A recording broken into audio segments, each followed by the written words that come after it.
Alright, so I went to the post office today. Pick up my package. Um, I have been holding on to it for these few days. So, yeah, that's just pretty much it. I'm gonna do an unboxing video. We're not gonna care how it is.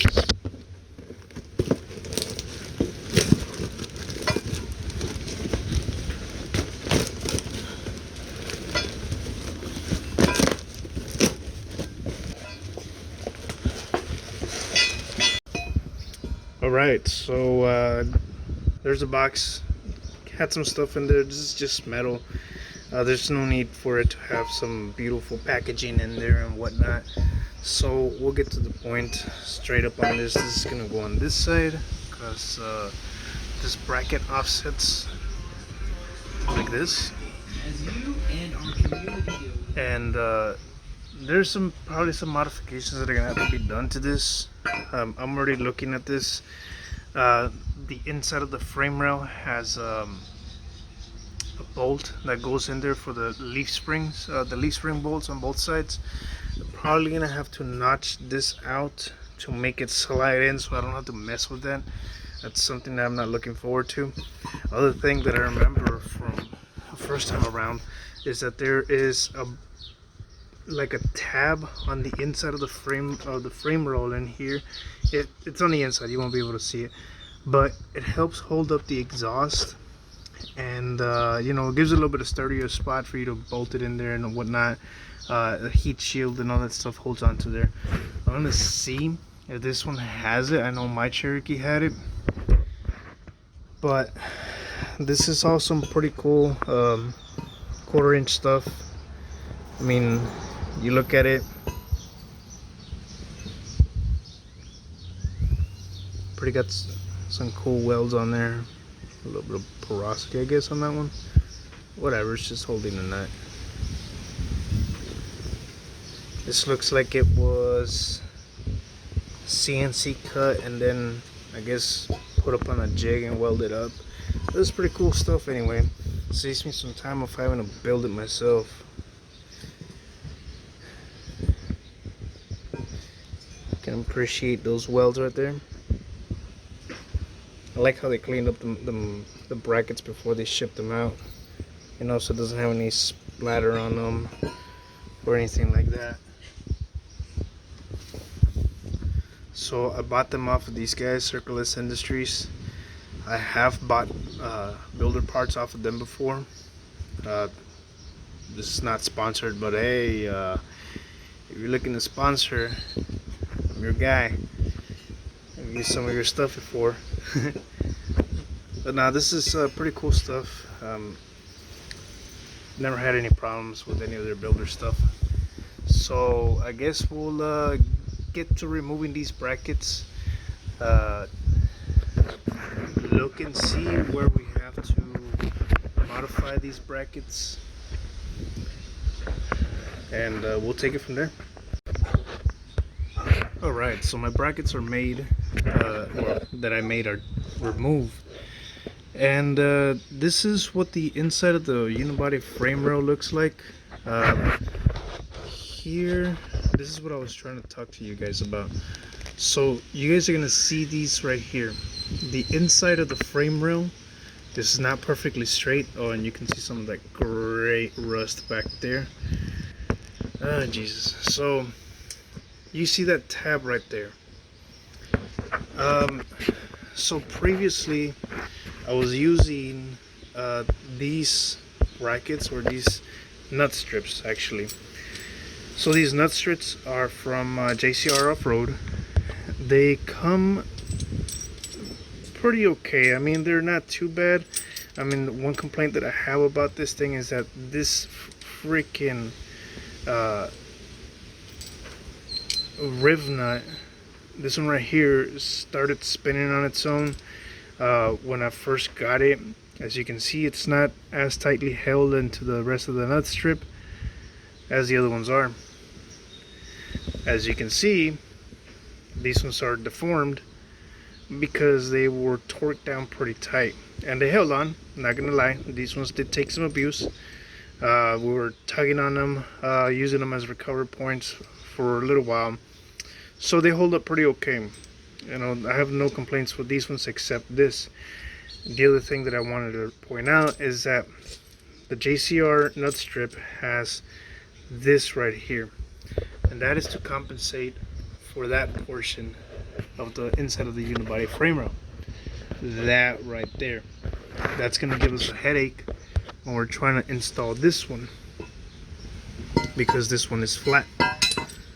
So what I'm going to end up doing is that I'm going to align these as perfectly as I can. I'm going to mark this area where it's notched here and here, which is probably going to be this area right here. So since this is a 1/4 inch thick material, I'm going to see if I can get this section right here, grind it down just enough to clear that portion right there. What I'm scared of is that actually looks like it might be a 1/4 inch steel as well.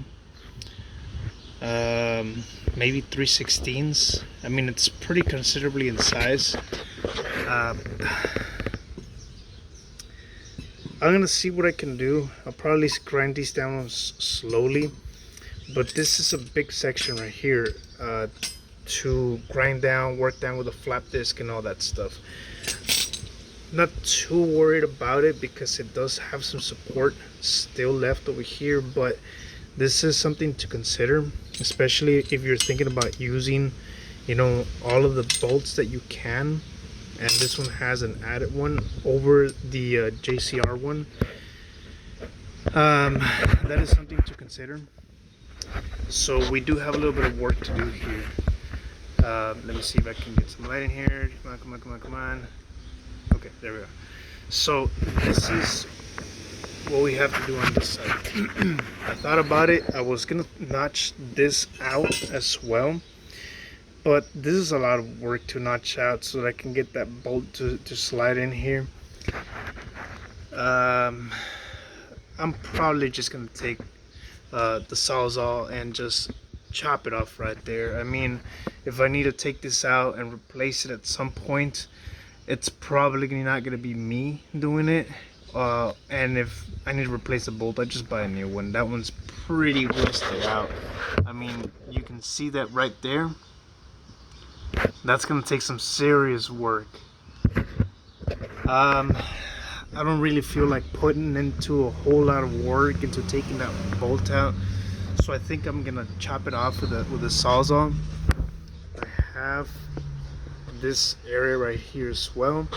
As you can see, this is the driver's side of the unibody frame rail, and you can see that it also has an elevation right there. It might not be that big of a deal because it doesn't have that nut strip on the inside, but it does have those two little sheet metal screws, and it has this bolt over here that we have to worry about. So those sheet metal screws that are way back there, those little guys, are part of the shield that protects these hose lines, or these lines for the gas tank, or the filler lines and all that good stuff. So that right there is also something different from the passenger side. The fill lines for the gas tank, they go through the unibody frame rail on the driver's side. This is pretty recessed and pretty far, you know, in there. Those ones might be able to clear, but I might have to take down a grinding wheel onto both of the brackets, and it really sucks having to do that, but I think that's what I'm gonna do.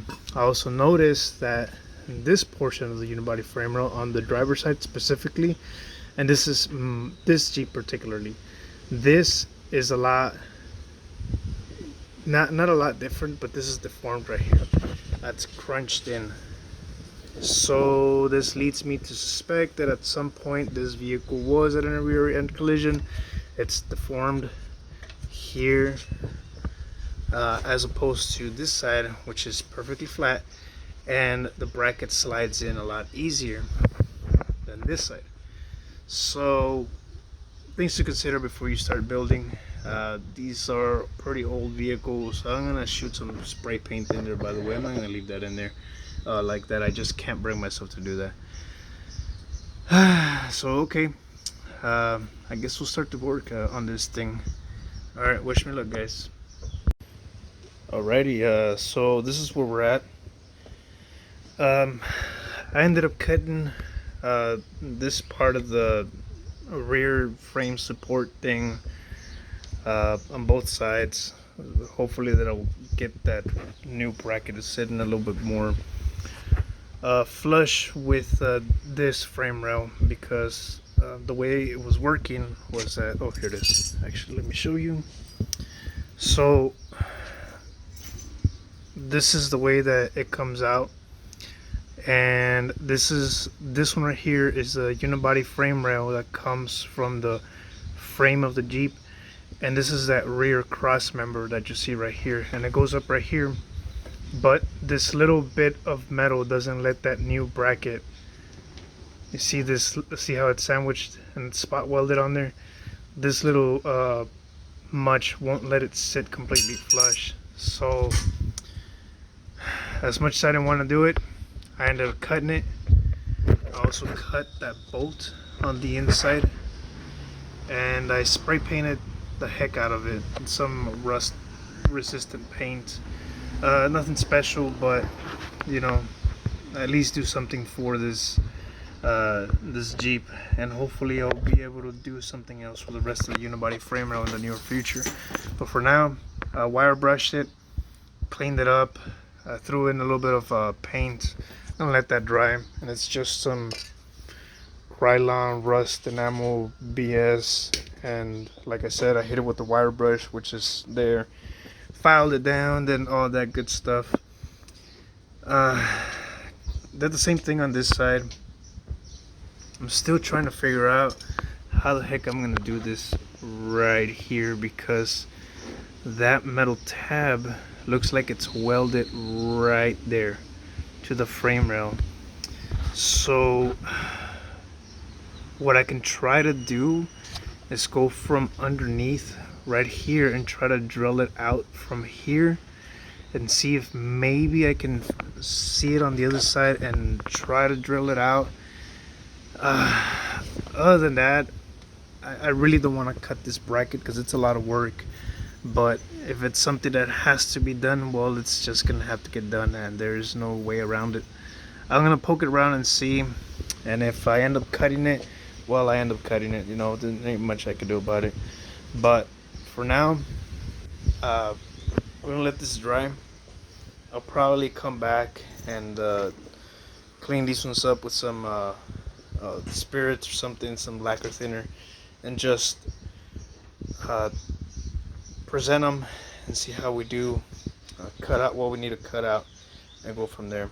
But for now, I slid this one in, and it sits in for the most part. Like I had mentioned, I suspected this Jeep to be in a collision at some point, and you can see it a little bit more, how the metal's a little bit crunched in and all that stuff, and it is a little bit warped. So, well, it's just the way it is with used vehicles, I guess. You just don't know what you're gonna get, but you can tell the difference, and it does warp it. So we'll see what we can do. Alright, I think we've done enough progress without any recording. Well, it's not a whole lot of progress that we did anyway.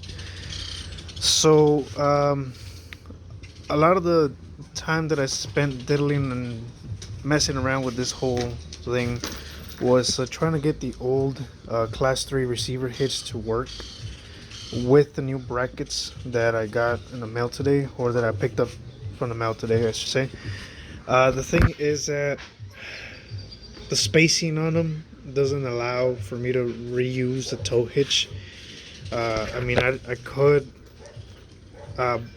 drill out these holes with the step bit, which I tried to stepping it up from 1/2 inch to 9/16 to see maybe to help with the alignment a little bit, but it didn't. So we're gonna discard the idea of using the tow hitch in conjunction with this bumper.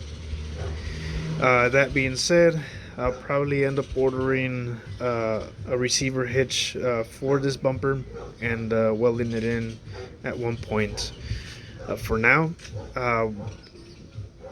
we cut this piece of steel that we were gonna use, or that we are gonna use. So we were talking about using a 2x6 steel, which we did, and it's a 3/16 thick. And one of my friends said, well, that's gonna be a heavy bumper, and I said, well, that's kind of like the point, bro. So the point of this bumper is for it to be sturdy enough to you know, be used as a recovery point, add some sturdiness to the Jeep, and you know, be able to take an impact in the rear somewhat better than that stamp sheet metal that we have. So this is the mock-up more or less. Because this Jeep has been in a collision before, you know, suspected it, and I confirmed it when I was looking closer at the unibody. For this specific Jeep, I measured from this corner to this corner, and I came up to about 64 3/4. So I rounded it up to 65 inches, and I cut my steel at 65 inches, and I mocked it up. The wife already saw it and she approved it. Well, this is her Jeep, so I kind of presented it to her and showed her this is more or less what it's gonna look like. Obviously it's not remotely done in any way, shape, or form, but looking at it, how it's gonna look like from the rear,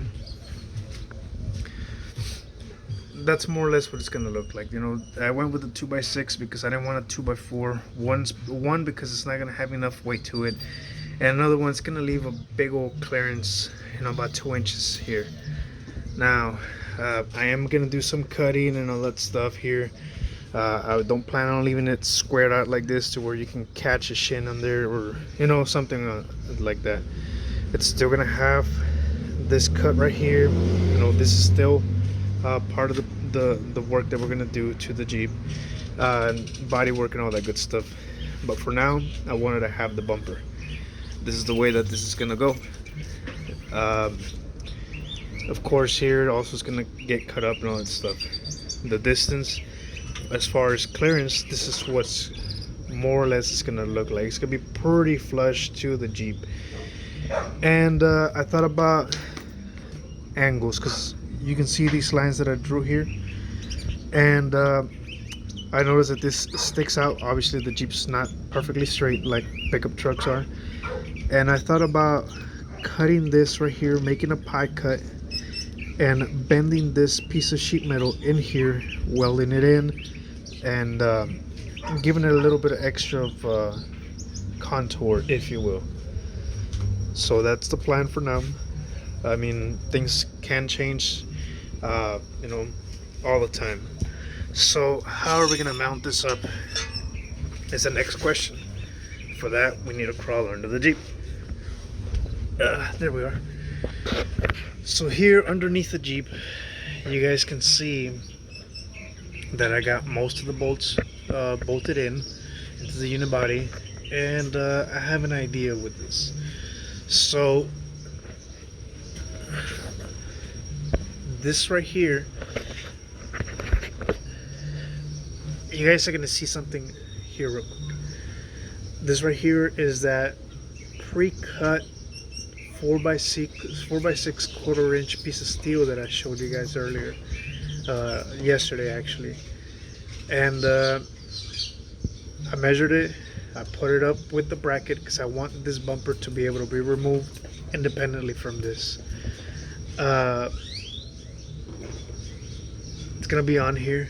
It's gonna have a 2x4 3/16 piece of steel connecting this to this. Aside from that, I want to be able to have a way to sandwich the sheet metal at least up to where the tow hitch goes, which is right here to this third bolt. 1, 2, and 3. This will be the third bolt. As you can see, it's not perfect. I need to open this hole up a little bit. This is just one of those things that, you know, the kit's not perfect. So I wanted to sandwich the sheet metal at least up to here, and then weld up to this plate separately, or I mean weld onto this plate, so that way you're gonna have the bumper, the bracket that holds it on to the bracket, or to the main bracket that goes into the unibody frame rail, and then a tie-in all the way back here.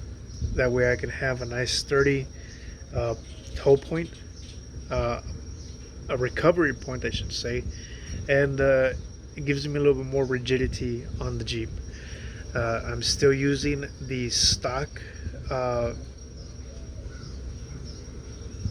metric 10 nuts, or bolts I should say, that come stock with the Jeep.